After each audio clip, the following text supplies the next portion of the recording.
Hello everyone, welcome to study IQ। आज का जो मेरा ये वीडियो है छोटा सा वीडियो होगा, लेकिन इसमें मैं आपको एक डेमो दूंगा कि SSC CGL में जो करंट अफेयर हैं वो किस तरह के आते हैं। इससे आपको एक आइडिया हो जाएगा कि आपकी तैयारी किस तरह से होनी चाहिए, किस तरह की होनी चाहिए। मैं आपको पहले ये बता दूं, आपका टाइम बचाने के लिए, कि ये मैं पेड कोर्स की बात कर रहा हूँ। अगर आप फ्री कंटेंट या फ्री करंट अफेयर देखने के लिए यहाँ आए हैं तो ये वीडियो आपके लिए उचित नहीं है। आप इसको लीव कर सकते हैं और अपना टाइम बचा सकते हैं। मेरा जो करंट अफेयर का कोर्स है पूरी तरह से पेड है। इसका जो प्राइस है वो एक साल का 1500 रुपये है। जो आपको ये कोड यूज़ लगाना है GGCA, तो आपको ये 1500 का मिल जाएगा। इस वक्त डिस्काउंट इस पर चल रहा है 30 सितंबर तक। तो मेरे पेड करंट अफेयर में मैं क्या क्या पढ़ाता हूँ और SSC CGL के लिए ये कैसे प्रासंगिक है, कैसे ये आपको लाभप्रद आप इससे होंगे, कैसे लाभान्वित होंगे, उसके बारे में ये वीडियो है। देखिए, अब लगभग 7 साल से मैं करंट अफेयर पढ़ा रहा हूँ। मैं यूट्यूब पर पहला टीचर था जिसने करंट अफेयर पढ़ाना शुरू किया था 22 जून 2015 को। SSC CGL और रेलवेज में जो करंट अफेयर हैं वो थोड़े अलग तरह के आते हैं बैंक PO के एग्ज़ाम से। जैसे फॉर एग्जांपल इनमें बैंकिंग की न्यूज़ बहुत ना के बराबर आती है, फाइनेंशियल अवेयरनेस की न्यूज़ नहीं आती। हाँ, बजट के क्वेश्चन काफ़ी आते हैं, गवर्नमेंट स्कीम के क्वेश्चन काफ़ी ज़्यादा आते हैं, जो सरकारी योजनाएं सरकारी पहल हैं उनके क्वेश्चन बहुत आते हैं। तो बेसिकली SSC CGL में जो करंट अफेयर आते हैं वो अपने आप में काफ़ी अलग तरह के होते हैं, और वो मैं आपको अपने डेली करंट अफेयर में पढ़ाता हूँ। बैंकिंग के जो बच्चे हैं उनके लिए मेरे करंट अफेयर अलग से बैंकिंग के आते हैं। तो जो मैं डेली करंट अफेयर पढ़ाता हूँ वो SSC CGL के लिए बहुत ही उत्कृष्ट क्वालिटी के हैं। आप आराम से पहले रिव्यू वगैरह देख सकते हैं इंटरनेट पर, यूट्यूब पर, जो दूसरे बच्चे हैं उनसे मेरे करंट अफेयर का फीडबैक ले सकते हैं, उसके बाद ही आप भुगतान कर सकते हैं। तो SSC CGL के जो करंट अफेयर हैं वो किस तरह के होते हैं ये मैं एक डेमो अटैच कर रहा हूँ। और इनमें फेस नहीं रहता। आज का जो वीडियो है वो विद फेस है, सिर्फ ये दिखाने के लिए कि मेरे पढ़ाने का तरीका किस तरह से है। और अगर आप मेरा पेड कोर्स खरीदना चाहते हैं SSC CGL के लिए करंट अफेयर का कोर्स, तो फिर आप नीचे दिए हुए लिंक पर, मैंने पिंड कमेंट में और डिस्क्रिप्शन में एक लिंक डाल दिया है, उस पर आप क्लिक कर सकते हैं और उन वीडियोज़ का आनंद ले सकते हैं। अगर आप भुगतान करते हैं तो आपको पुराने सारे वीडियोस मिलते हैं। आने वाले एक साल तक आपको सारे वीडियोस मिलेंगे, और पिछले 3 साल में मैंने जितने भी वीडियोस बनाए हैं वो भी आपको मिलेंगे समय समय पर। और SSC CGL के लिए स्पेशल मैं क्विज भी लूंगा करंट अफेयर्स के, सिर्फ पेड बच्चों के लिए होंगे वो। हालांकि मेरी GS की एक सीरीज़ फ्री चल रही है, उसमें ज़रूर मैं आपको GS पढ़ाऊंगा, लेकिन जो करंट अफेयर है वो कोर्स पेड रहेगा। तो उसमें कई तरह के क्विज भी आपको मिलेंगे, आपको कंपाइलेशन वीडियो भी मिलेंगे, जैसे बुक्स एंड ऑथर, अपॉइंटमेंट्स वगैरह, ये सब, high focused area, government scheme, प्रधानमंत्री के फॉरेन ट्रिप्स वगैरह, इस तरह के जो क्वेश्चन होते हैं, जो भी SSC CGL पूछ सकता है, पूरा 100% कवरेज उसमें आपको मिलेगा। अगर आप एक सीरियस एस्पिरेंट हैं तो आप इस कोर्स को खरीद सकते हैं। अगर आपको लगता है कि करंट अफेयर्स में आप अच्छा करना चाहते हैं, क्योंकि इस बार Tier 2 का एग्ज़ाम है, इस बार आपका जो रिजल्ट आएगा Tier 2 एग्ज़ाम का वही आपका रिजल्ट होगा। इस बार क्वालिफाइंग है Tier 1, तो उसका कोई फ़र्क नहीं पड़ेगा। हालांकि Tier 1 में भी 50 नंबर आपके करंट अफेयर की वेटेज दी है, लेकिन Tier 2 में तो 75 नंबर के हैं। तो इस बार मैथ रीजनिंग वगैरह नहीं, बल्कि current affair section, GS section आपका डिसाइड करेगा। और मेरा ऐसा मानना है कि 25 क्वेश्चन जो आएंगे SSC CGL में Tier 2 में GS के, उनमें से कम 8 से 9 करंट अफेयर के क्वेश्चन होंगे। ये पिछले कुछ साल की मैं स्टडी कर रहा हूँ, देख रहा हूँ, पैटर्न ऑब्जर्व कर रहा हूँ SSC CGL में क्या आता है, उसके आधार पर मेरी ये एक प्रिडिक्शन है। और वैसे भी आप देखिए, ऐसा हो नहीं सकता कि जो GS सेक्शन है उसकी वेटेज इतनी ज़्यादा बढ़ा दी है और उसमें करंट अफेयर का योगदान ना हो। इनफैक्ट ज़्यादातर जो एग्ज़ाम है अब एप्लीकेशन बेस्ड करंट अफेयर की तरफ जा रहे हैं। करंट अफेयर का जो स्वरूप है, जो प्रारूप है, वो बदला है पिछले कुछ सालों में, और उन ज़रूरतों को दिमाग में रख के ही मेरा कोर्स ये तैयार किया गया है। आप चाहें तो फ्री कंटेंट भी देख सकते हैं। कम से कम 600-700 टीचर हैं यूट्यूब पर जो डेली करंट अफेयर पढ़ाते हैं, वो फ्री है। लेकिन मेरा कोर्स पेड है। अगर आपको लगता है कि एक जो प्रीमियम है आपको इसका पे करना चाहिए, तो नीचे दिए हुए डिस्क्रिप्शन और पिंड कमेंट में जो लिंक है आप उस पर क्लिक करके इसका भुगतान करके मेरे कोर्स में एनरोल कर सकते हैं। मेरे पास अभी कितने स्टूडेंट्स हैं तो मैं आपको बता देता हूँ। अप्रैल 2020 में मैंने कोर्स लॉन्च किया था और अब तक मेरे पास 2 लाख स्टूडेंट हैं जो पेड हैं। तो अगर उन्होंने भरोसा दिखाया है तो कुछ सोचकर दिखाया होगा, वरना फ्री कंटेंट की भरमार है। लेकिन बहुत सारा फ्री कंटेंट भी कई बार आपको भटका सकता है। और एक अपना तरीका होता है पढ़ाने का, हर टीचर का एक अपना यूनिक तरीका है। और मेरा जो अपना तरीका है बहुत ज़्यादा लोग पसंद करते हैं, चाहे वो SSC हो, UPSC हो, स्टेट PCS हो, बैंक PO हो, डिफेंस एग्ज़ाम हो, टीचिंग एग्ज़ाम्स हो, तो उनमें वो काफ़ी पसंद किया जाता है। तो अब मैं आपको एक अपना डेमो दिखाऊंगा वीडियो, और उसके बाद फिर आप ये डिसाइड कर सकते हैं कि क्या आपको ये कोर्स लेना चाहिए या नहीं। तो एसएससी सीजीएल के लिए मैं बहुत खुश हूँ कि मेरा ये कोर्स है करंट अफेयर्स के लिए। और मेरी जो सीरीज़ चल रही है यूट्यूब पर वो भी आप लोगों ने काफ़ी पसंद की है। उसमें मैं अब तक 4 वीडियोस अपलोड कर चुका हूँ, बाकी वीडियोस भी बहुत जल्दी मैं स्टार्ट करूँगा। सो मिलते हैं आपसे फिर बाकी वीडियोस में स्टडी आईक्यू के। Thank you for watching. और अब आप इस वीडियो को देख सकते हैं जो डेमो वीडियो आपके लिए अपलोड किया गया है। आइए शुरू करते हैं अब वीडियो। अमेरिका का एक जहाज है जिसका नाम है चार्ल्स ड्रू। ये ठीक होने के लिए यानी मरम्मत और रख रखाव के लिए भारत आया कटुपल्ली शिपयार्ड में। कटुपल्ली शिपयार्ड जो है आपको बताना है कि वो कहाँ पर है। तो वो तमिलनाडु में है, तमिलनाडु में एन्नोर। और ये एन्नोर नाम की जगह जो है ये चेन्नई के पास है। तो ये जहाज मरम्मत और रख रखाव के लिए, ठीक होने, मेंटेनेंस के लिए इंडिया आया था। इसको एमआरओ बोलते हैं। एमआरओ मतलब मेंटेनेंस, रिपेयर एंड ओवरहॉल। और एक गुजरात में जगह है जहाँ पे जहाज को तोड़ा जाता है, निस्त नापूत पूरा एक तरह से उसके पुर्जे निकाल लिए जाते हैं। उसको अलंग बोलते हैं, अलंग शिपयार्ड। इसको जहाजों का शमशान यानी इसको ग्रेवयार्ड ऑफ द शिप्स कहा जाता है। गुजरात में है अलंग शिपयार्ड। अभी अभी जो फिडे है, अंतर्राष्ट्रीय शतरंज संगठन यानी कि फिडे, अंतर्राष्ट्रीय शतरंज महासंघ, उसका उपाध्यक्ष यानी डेप्यूटी प्रेसिडेंट कौन बना है? ये है विश्वनाथन आनंद। ये पहले ग्रैंड मास्टर थे भारत से। और जो प्रेसिडेंट है वो कौन बने हैं दोबारा? वो बने हैं ऑप्शन ए अर्काडी वोर्कोविच। अर्काडी डोर्कोविच ये रशिया के व्यक्ति हैं। और फिडे संगठन जो है इसका हेडक्वार्टर स्विट्जरलैंड के शहर लॉजेन में है। भारत का 75वां शतरंज ग्रैंडमास्टर कौन बना है? जो 74वें थे वो थे ऑप्शन बी राहुल श्रीवत्सव, जो कि तेलंगाना से हैं। लेकिन 75वें बने हैं वी प्रणव। तो आंसर है इस क्वेश्चन का ऑप्शन नंबर ए। ये चेन्नई से है वी प्रणव। अभी अभी भारत की कौन सी यूनियन टेरिटरी है या राज्य है जहां पे परवाज नाम की मार्केट लिंकेज स्कीम स्टार्ट हुई है? तो ये जम्मू कश्मीर में हुई है। इसमें किसानों को ये कहा जा रहा है कि वो फसलें या वो फल और सब्जियां जो जल्दी खराब हो जाते हैं, आप उनको जल्दी मार्केट तक ले जाओ या बेचने के लिए किसी मंडी में ले जाओ। और इसके लिए आप विमान का इस्तेमाल करो, क्योंकि विमान से जल्दी आप एक जगह से दूसरी जगह फल और सब्जियों को ले जा सकते हो। यानी कि एयर कार्गो का इस्तेमाल करो। ठीक है। और इसके लिए हम आपको 25% की छूट देंगे। तो इस योजना का नाम है बरवाज market linkage scheme, Jammu Kashmir में शुरू की गई है। दलाई लामा, जो 14वें दलाई लामा है, ये इनका वैसे असली नाम है तेंजिंग ग्योत्सो। दलाई लामा किसी व्यक्ति का नहीं, किसी पोजीशन का नाम होता है। तो इनको भारत के कौन से राज्य या यूनियन टेरिटरी ने अपना सर्वोच्च सम्मान दिया है? दारपाल, जिसे बोलते हैं डी पाल रंगम दुस्तों। तो ये जो अवार्ड है इन्हें लद्दाख यूनियन टेरिटरी ने दिया है। और लद्दाख यूनियन टेरिटरी में अभी अभी सिंधु दर्शन त्योहार, जो इनका बहुत फेमस त्योहार है, वो भी मनाया गया। कोई डाउट इसमें? और लद्दाख में एक जगह है पूगा वैली। तो पूगा वैली नाम की जगह पे भारत का पहला जियोथर्मल एनर्जी का प्लांट भी लग रहा है। भारत का पहला जियोथर्मल प्रोजेक्ट पूगा वैली में लग रहा है। और लद्दाख में एक गांव है हेनले, HANLE हेनले, जहां पे चंगथंग वाइल्ड लाइफ सेंचुरी है, जहां पे भारत का पहला डार्क स्काई सेंचुरी बन रहा है। और आपको बता दूं, लद्दाख का जो एयरपोर्ट है उसका नाम है कुशोक बकुला रिम्पोशे एयरपोर्ट, KBR। कुशोक बकुला रिम्पोशे, ये भारत का पहला कार्बन न्यूट्रल एयरपोर्ट बना है, कार्बन तटस्थ एयरपोर्ट बना है। कोनासीमा जिले का नाम डॉक्टर बी आर अम्बेडकर के नाम पे रखा गया है। ये जिला कहाँ पे है? ये जिला आंध्र प्रदेश में है। इसका नाम डॉक्टर बी आर अम्बेडकर के नाम पे रखा है। ये कौन से जिले से अलग होके बना था? मतलब जो कोनासीमा जिला है किससे कटके बना था, किस जिले से? तो ये आपको ध्यान रखना है कि जो कोनासीमा जिला है ये कौन सा गोदावरी जिला है? ईस्ट गोदावरी। दो हैं गोदावरी के नाम पर, ईस्ट गोदावरी और वेस्ट गोदावरी। तो ये ईस्ट गोदावरी डिस्ट्रिक्ट से अलग होके बना था।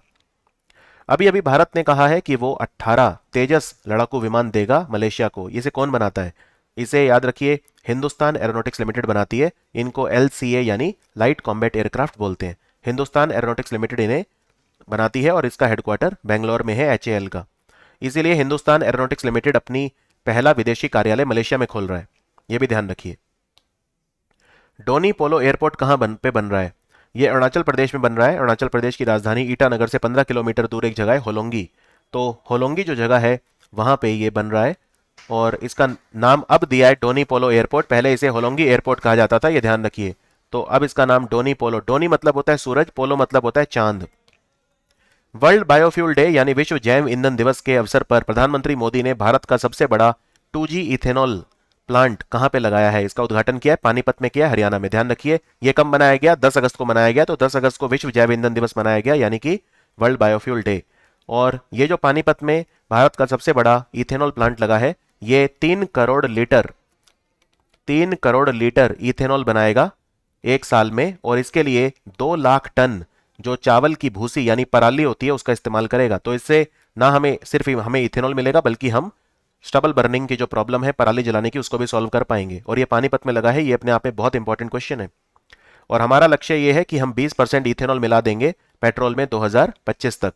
और आपको बता दूं, एक स्पेशल तरह का पेट्रोल भी भारत में बनाया गया जिसका नाम है M15। फर्क ये है, M15 में हमने इथेनॉल नहीं बल्कि 15% मीथेनॉल मिलाया, और ये तिनसुकिया जिला है असम में, वहां पे शुरू किया गया था M15 पेट्रोल। प्रधानमंत्री नरेंद्र मोदी ने उद्घाटन किया, अभी अभी नींव रखी, Indo Israel centre of excellence, यानी भारत जो है और इजराइल की सहायता से ये लगाया जा रहा है जो सेंटर ऑफ एक्सेलेंस यानी एक उत्कृष्टता केंद्र है सब्जियों के लिए।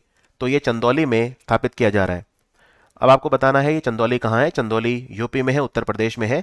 और सब्जी उत्पादन में भारत में उत्तर प्रदेश नंबर 1 है, और फल उत्पादन में आंध्र प्रदेश नंबर 1 है। पिछले साल सब्जी उत्पादन में बंगाल नंबर 1 था, लेकिन इस बार उत्तर प्रदेश ने बंगाल को पीछे छोड़ दिया है, और यह इजराइल की सहायता से लग रहा है। डिफेंस एक्सपो कहाँ होगा? डिफेंस एक्सपो गांधीनगर गुजरात में होगा। और इसका थीम बहुत इंपॉर्टेंट है क्योंकि थीम बदल गया है।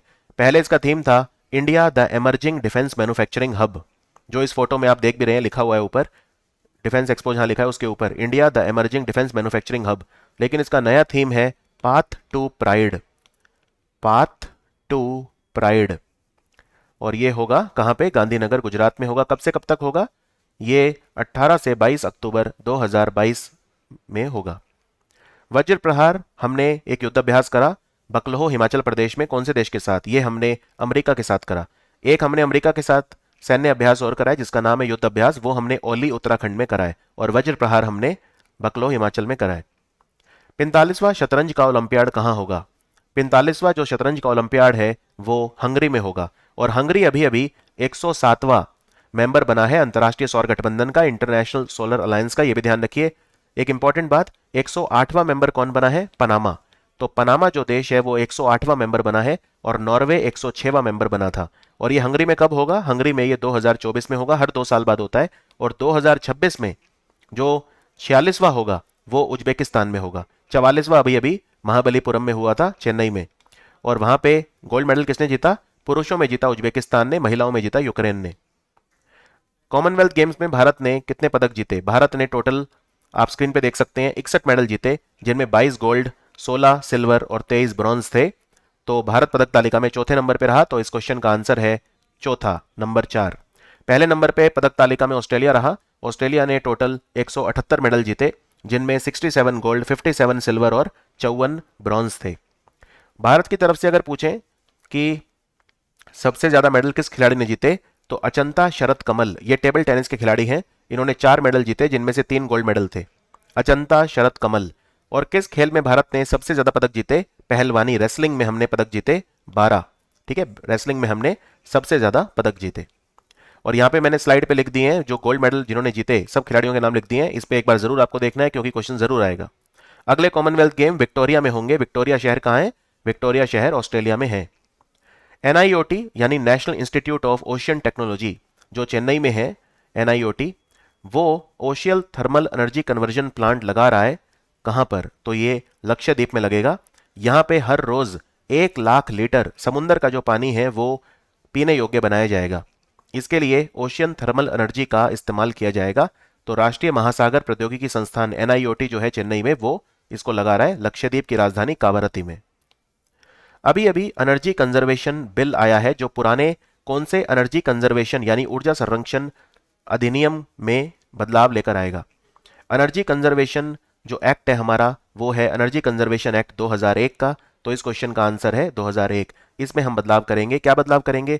ये जो नया बिल आ रहा है ये कह रहा है कि अगर सरकार किसी कंपनी को या किसी संगठन को बोलती है कि वो रिन्यूएबल एनर्जी बनाएं, अक्षय ऊर्जा जो है उसका निर्माण करें, तो वो मना नहीं कर सकता। अगर वो मना करेगा तो 10 लाख रुपए की पेनल्टी लगेगी। तो ये 10 लाख का फिगर आप याद रखिए। सरकार संगठनों को, कंपनियों को बोल सकता है कि वो रिन्यूएबल एनर्जी का इस्तेमाल करें। गुस्तावो पेट्रो कौन से देश के पहले लेफ्टिस्ट प्रेसिडेंट बने हैं, यानी ये कम्युनिस्ट हैं विचारधारा से? तो ये कोलंबिया के हैं। तो आंसर है कोलंबिया। भारत के कौन से राज्य ने यह कहा है कि हम हर जिले में कम से कम एक गांव ऐसा बनाएंगे जहां पे लोग सिर्फ संस्कृत बोलेंगे रोजमर्रा की जिंदगी में? तो ये कहा है उत्तराखंड ने। ध्यान रखिए, उत्तराखंड ने यह कहा है। और उत्तराखंड में 13 जिले हैं, सब में एक गांव कम से कम ऐसा बनाया जाएगा जहां पे लोग संस्कृत बोलेंगे। अभी भारत का एक ही गांव है जहां संस्कृत बोली जाती है, उसका नाम है मत्तूर, MATTUR मत्तूर, जो कि कर्नाटक में है। आसियान जो है उसने अपनी 55वीं एनिवर्सरी मनाई। तो आसियान का मुख्यालय कहाँ है, सचिवालय कहाँ है? ये इंडोनेशिया की राजधानी जकार्ता में है। तो आंसर है ऑप्शन बी। इंडोनेशिया में G20 समिट भी होगा 2022 में। और आसियान दिवस मनाया गया अभी अभी। आसियान दिवस का थीम था स्ट्रॉन्गर टुगेदर, यानी अगर हम साथ हैं तो हम स्ट्रांग हैं, स्ट्रॉन्गर टुगेदर। और आसियान समिट कहाँ हुआ था इस साल? इस साल दोनों बार कंबोडिया में हुआ था। आसियान समिट एक साल में 2 बार होता है, तो इस बार दोनों बार कंबोडिया में हुआ था। अभी अभी नया राशन कार्ड सॉफ्टवेयर बनाया है सरकार ने, जिससे राशन कार्ड में डिजिटली जो नाम वगैरह है वो पंजीकरण उनका हो सकता है। 11 स्टेट और यूनियन टेरिटरी में लॉन्च किया गया है।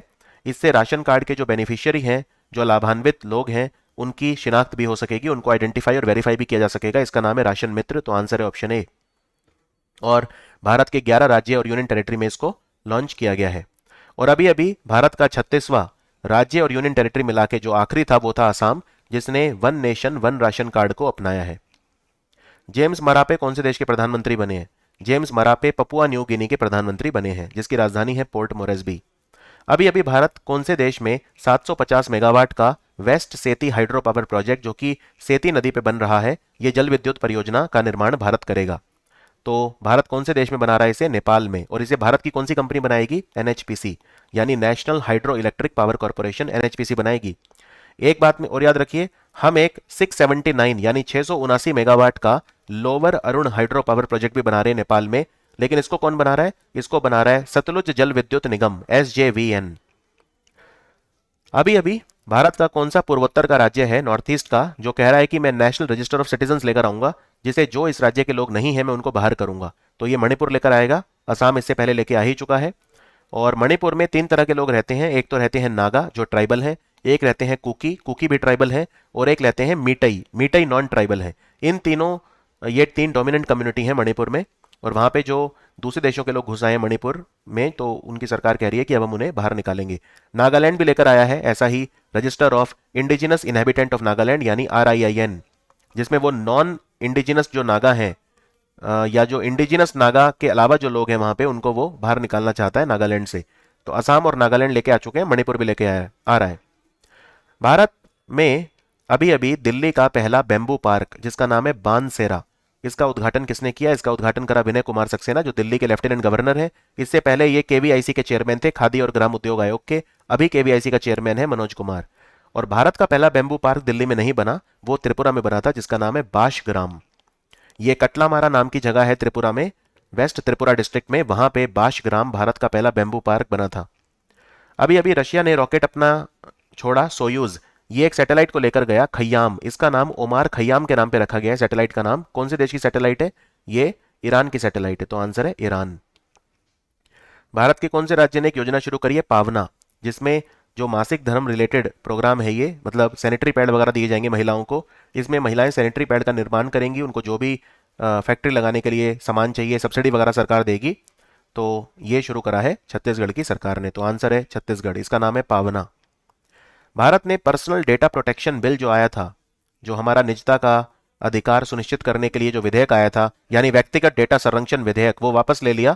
कौन सी कमेटी ने कहा था कि पर्सनल डेटा को प्रोटेक्ट करना चाहिए? तो ये है option D, justice BN Srikrishna committee. लेकिन इस बिल में काफी सारी कमियां थी, तो इसलिए सरकार ने इसे वापस ले लिया। अब सरकार कह रही है इसमें संशोधन करके बाद में दूसरा बिल लेकर आएगी। अभी अभी 44वां चेस ओलंपियाड जो हुआ था, उसमें गोल्ड मेडल किसने जीता है? तो पुरुषों में गोल्ड मेडल जीता है उज्बेकिस्तान ने। तो इस क्वेश्चन का आंसर है उज्बेकिस्तान। और महिलाओं में जीता यूक्रेन। तो आंसर हो जाएगा ऑप्शन डी। ऑप्शन डी अगर महिलाओं का पूछे, यहाँ पे जो है मैन और वुमेन दोनों ने अलग अलग याद रखना है। वुमेन का पूछे तो यूक्रेन, और पुरुषों का पूछे तो उज्बेकिस्तान।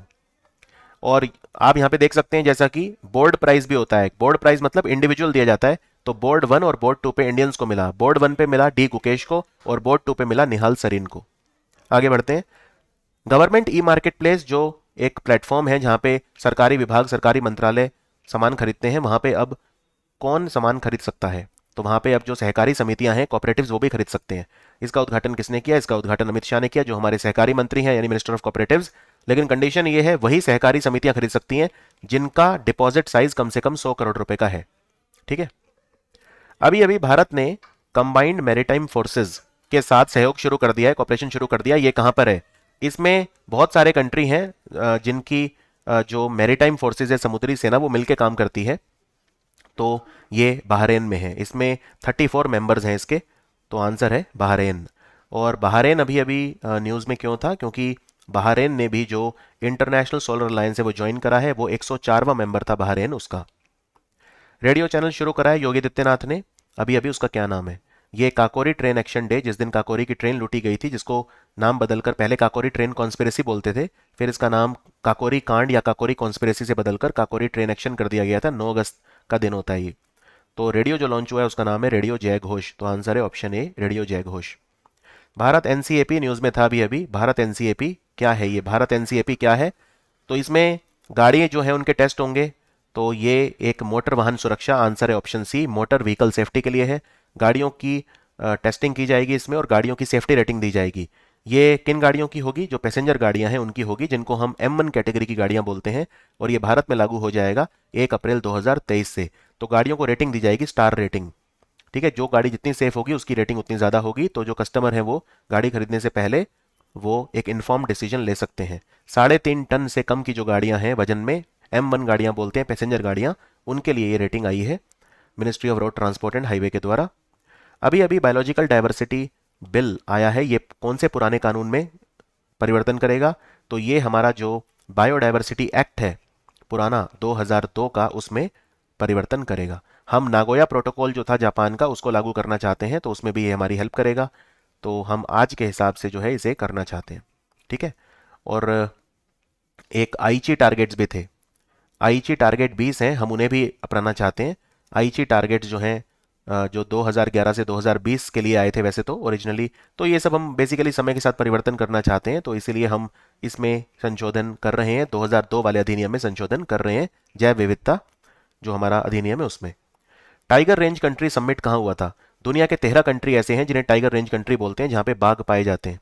इनकी समिट रशिया के शहर व्लादिवोस्तोक में होगी। व्लादिवोस्तोक। और दुनिया के 70% टाइगर जो हैं वो कहाँ होते हैं? इंडिया में होते हैं। तो रशिया में होगी व्लादिवोस्तोक में टाइगर रेंज कंट्रीज की समिट। और व्लादिवोस्तोक में पूर्वी आर्थिक मंच यानी ईस्टर्न इकोनॉमिक फोरम का आयोजन भी किया जाएगा। लैंगिया हेनिपा वायरस, अभी अभी इसकी खोज हुई है। तो इसकी खोज कहाँ से हुई है, कहाँ पाया गया? इसकी खोज चाइना से हुई है। काफ़ी डेंजरस वायरस है। नीपा वायरस का ही ये जैसा मिलता जुलता है, नीपा वायरस जैसा है। चाइना के शेंडोंग और हेनान प्रोविंस में खोज हुई है इसकी। और बहुत ज़्यादा बीमारी ये कर सकता है जो ह्यूमन बींग्स हैं उन्हें भी। ठीक है। तो ये ध्यान रखिए। प्रधानमंत्री आदि आदर्श ग्राम योजना, ये खबरों में थी, ये कब तक लागू रहेगी? तो ये 2021-22 से लेकर 2025-26 तक रहेगी। तो आंसर है ऑप्शन सी, प्रधानमंत्री आदि आदर्श ग्राम योजना 2025-26 तक लागू रहेगी। तो इसमें क्या है? इसमें भारत के वो गांव जिनमें ट्राइबल पॉपुलेशन 50% से ज़्यादा है, तो ऐसे 36,428 गांव, 36,428 गांव हैं जो एक्नॉलेज किए गए हैं। इनमें 50% से ज़्यादा शेड्यूल्ड ट्राइब पॉपुलेशन है। इन पे ध्यान दिया जाएगा।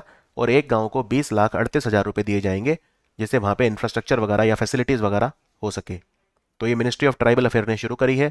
इंटरनेशनल क्रिकेट काउंसिल के 3 नए मेंबर बन गए हैं। इसी के साथ अंतर्राष्ट्रीय क्रिकेट परिषद में कितने मेंबर हो गए हैं? तो टोटल 108 मेंबर हो गए हैं। पहले 105 थे। 3 मेंबर कौन बने नए? कंबोडिया, आइवरी कोस्ट और उज्बेकिस्तान। तो आईसीसी का हेडक्वार्टर कहाँ है? तो आंसर है यूएई, दुबई में है। दुबई यूएई में है। तो आंसर है ऑप्शन डी। 2026 का चेस ओलंपियाड कहाँ होगा? तो यानी कि ये 46वां पूछ रहे हैं, क्योंकि 45वां तो हंगरी में होगा, 46वां होगा उज्बेकिस्तान में। तो आंसर है उज्बेकिस्तान। और अभी अभी यूनियन कैबिनेट जो है उन्होंने ऑडियो विजुअल को प्रोडक्शन ट्रीटी साइन करी है भारत और कौन से देश के बीच में, यानी ये दोनों मिलके फिल्में बनाएंगे। तो ये विजुअल सह उत्पादन संधि हमने ऑस्ट्रेलिया के साथ साइन करी है। तो आंसर है ऑस्ट्रेलिया। स्माइल 75 योजना किसने शुरू करी है? स्माइल 75 की फुल फॉर्म है support for marginalised individuals for livelihood and enterprise. जो भिखारी हैं और ट्रांसजेंडर हैं उनके लिए की गई है। हमें बैगिंग फ्री शहर बनाने हैं। तो इनिशियली 75 नगर निगम में शुरू की जाएगी। तो ये हमारे ministry of social justice and empowerment यानी कि सामाजिक न्याय और अधिकारिता मंत्रालय ने शुरू करी, जिसके मंत्री हैं वीरेंद्र कुमार। अभी अभी इसरो ने डिजिटल स्पेस म्यूजियम बनाया है। इसका क्या नाम रखा है? डिजिटल आभासी अंतरिक्ष संग्रहालय बनाया है।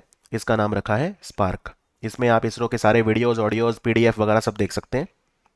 अभी अभी हमारा जो स्किल डेवलपमेंट और एंटरप्रेन्योरशिप मिनिस्ट्री है, यानी कि कौशल विकास और उद्यमिता मंत्रालय, उन्होंने एक क्षमता निर्माण आयोग के साथ मिलकर एमओयू करा है।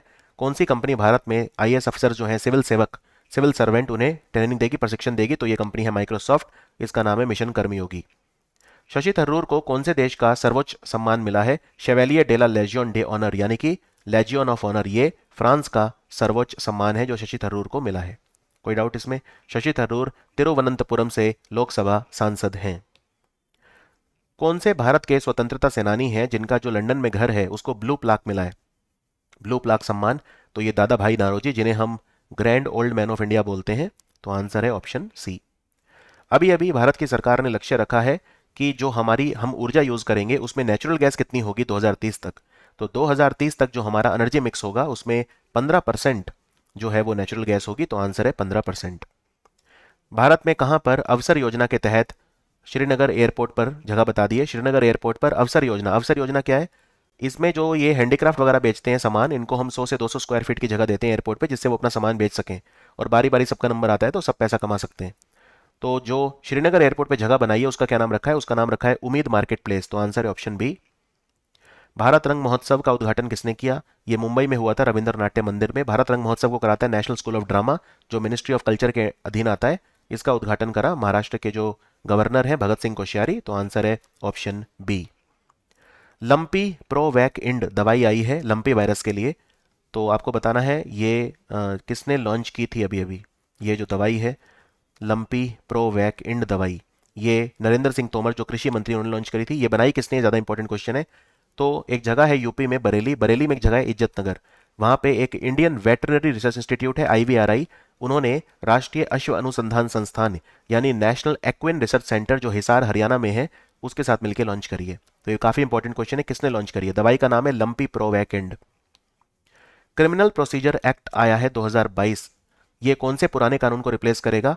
तो ये किसको रिप्लेस करेगा? ये रिप्लेस करेगा हमारा जो बहुत ही पुराना कानून है जिसको बोलते हैं आइडेंटिफिकेशन, ये इंग्लिश में ही याद रखा करो ये सब चीज़ें आप, आइडेंटिफिकेशन ऑफ प्रिजनर्स एक्ट।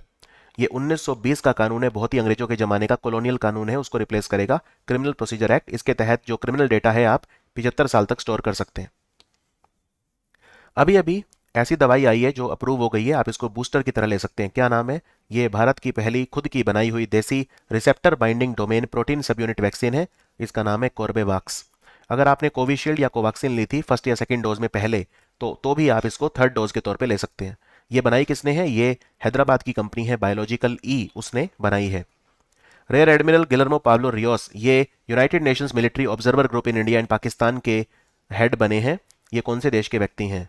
तो याद रखिए ये जो व्यक्ति हैं ये अर्जेंटीना के हैं, और अर्जेंटीना के एक व्यक्ति और याद रखने हैं आपको, फ्रेडरिको विलेजेस, जो संयुक्त राष्ट्र मानवाधिकार परिषद यानी United Nations human rights council के प्रेसिडेंट हैं। ठीक है, तो ये क्या होता है यूएनएमओजीआईपी? ये संयुक्त राष्ट्र सैन्य पर्यवेक्षक समूह होता है जो नजर रखता है भारत पाकिस्तान की गतिविधियों पर। अभी अभी अगस्त्य मलाई एलिफेंट रिजर्व बना है, कहाँ पे बना है? तमिलनाडु में। तमिलनाडु का कौन सा? पांचवा। तो आंसर है ऑप्शन बी, पांचवा। ये स्लाइड पे देख सकते हैं आप, इससे पहले चार हैं तमिलनाडु में: नीलगिरी ईस्टर्न घाट elephant reserve, नीलम्बुर silent valley elephant reserve, श्रीविल्लुपुत्तूर और अनामलई। तो ये पांचवा है और भारत का 32वां है। तो ये नया हाथियों का रिजर्व बना है। उदार शक्ति युद्धाभ्यास किसके साथ किया हमने? उदार शक्ति युद्धाभ्यास और हरिमो शक्ति दोनों हम करते हैं मलेशिया के साथ। तो इसका आंसर है मलेशिया।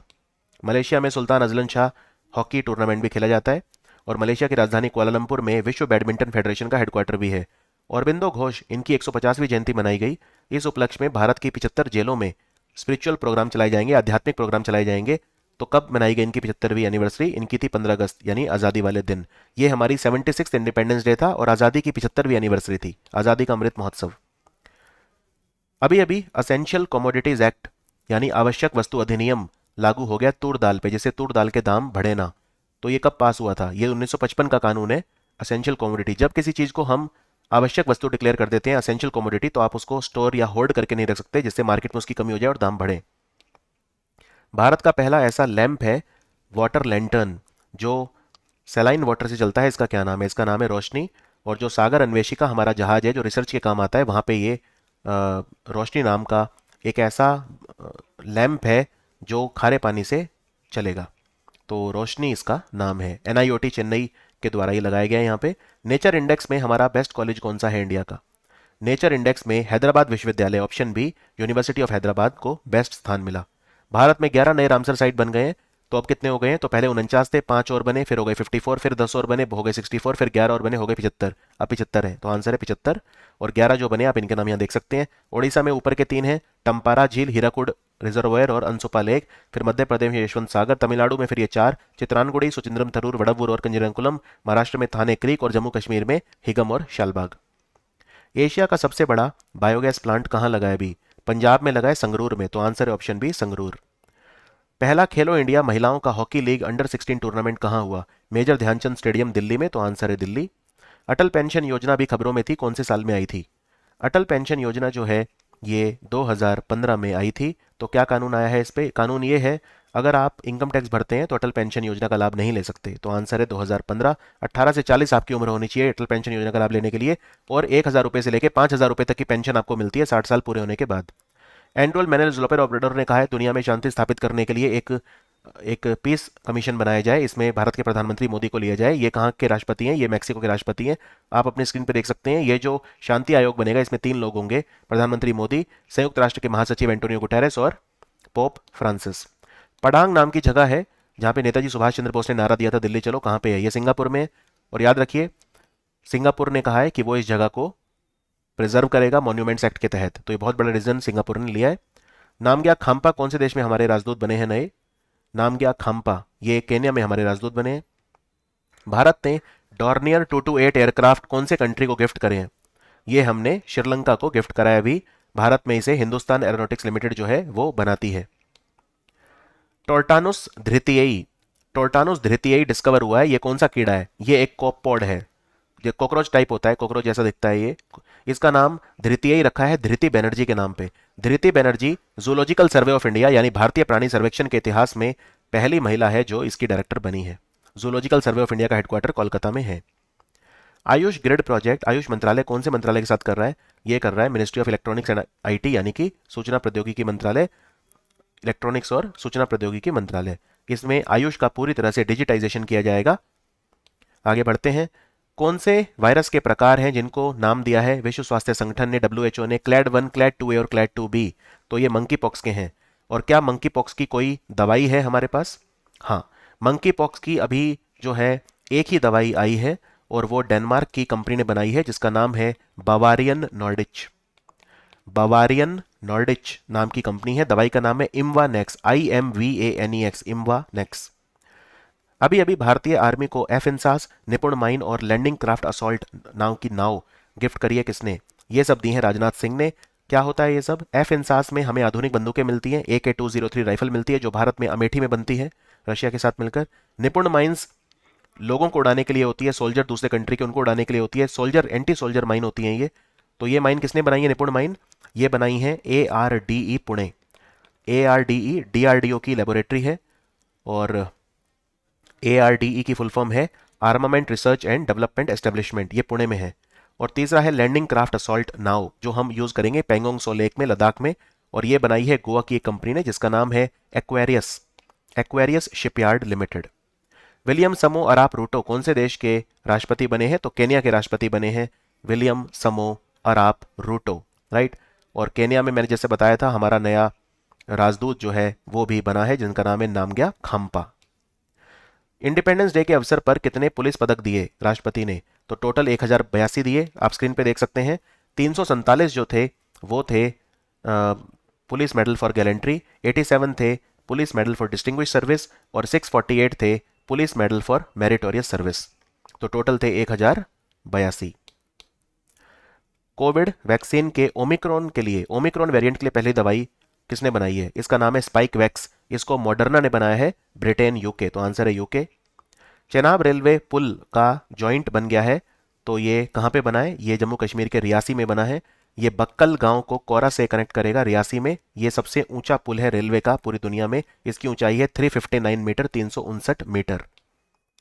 विलेज डिफेंस गार्ड योजना कहाँ पे स्टार्ट हुई है? इसमें गांव के लोगों को ट्रेनिंग दी जाएगी जिससे वो आतंकवाद से बचा सकें, जरूरत पड़ने पे काम आ सकें। जम्मू कश्मीर में शुरू की गई है। पहले इसको विलेज डिफेंस कमेटी योजना बोलते थे, VDC बोलते थे। वीर दुर्गादास राठौर का बुत कहाँ पे उद्घाटन किया राजनाथ सिंह ने? जोधपुर में किया। बहुत प्रतापी ये जनरल थे, और मारवाड़ पे इन्होंने हुकूमत नहीं होने दी मुगलों की। महाराजा जसवंत सिंह की जब डेथ हो गई थी उसके बाद इन्होंने राजपूत वॉर और राजपूत रेबेलियन में औरंगजेब को जीतने नहीं दिया आसानी से। तो वीर दुर्गादास राठौर का बुत जोधपुर में इंस्टॉल किया गया है। नॉर्थ ईस्ट ओलंपिक कहाँ होंगे? इसमें सिर्फ नॉर्थ ईस्ट के स्टेट भाग ले सकते हैं। पहली बार हुए थे मणिपुर में 2018 में, और अब दूसरी बार होंगे मेघालय में। मेघालय अपना स्वर्णिम वर्ष मना रहा है, गोल्डन जुबली ईयर मना रहा है। मुख्यमंत्री अनुप्रति कोचिंग योजना, जहां फ्री कोचिंग दी जाती है गरीब बच्चों को, कौन से राज्य की योजना है? राजस्थान की योजना है। ऐसी योजना यूपी में भी चलती है, इसका नाम है अभ्युदय योजना। आगे बढ़ते हैं। India international sea food show कहाँ पे होगा? ये कोलकाता में होगा अगले साल, India international sea food show. Bathukamma sari योजना किस राज्य ने शुरू करी है? तेलंगाना ने शुरू करी है। गरीब महिलाओं को साड़ियों का ऑर्डर दिया जाएगा बुनने के लिए। और यहाँ पे एक चेनेथा बीमा योजना भी शुरू हुई है, जिसमें हाथ से साड़ियाँ बनाने वाली महिलाओं का जीव लाइफ इंश्योरेंस करवाया जाएगा। और एक नेतन्ना बीमा योजना भी है, एक चेनेथा बीमा और एक नेतन्ना बीमा। नेतन्ना बीमा में 5 लाख रुपए का इंश्योरेंस मिलेगा, और इनको स्कूल यूनिफॉर्म भी बनाने को दिए जाएंगे, जिससे इनकी आमदनी बढ़ सके।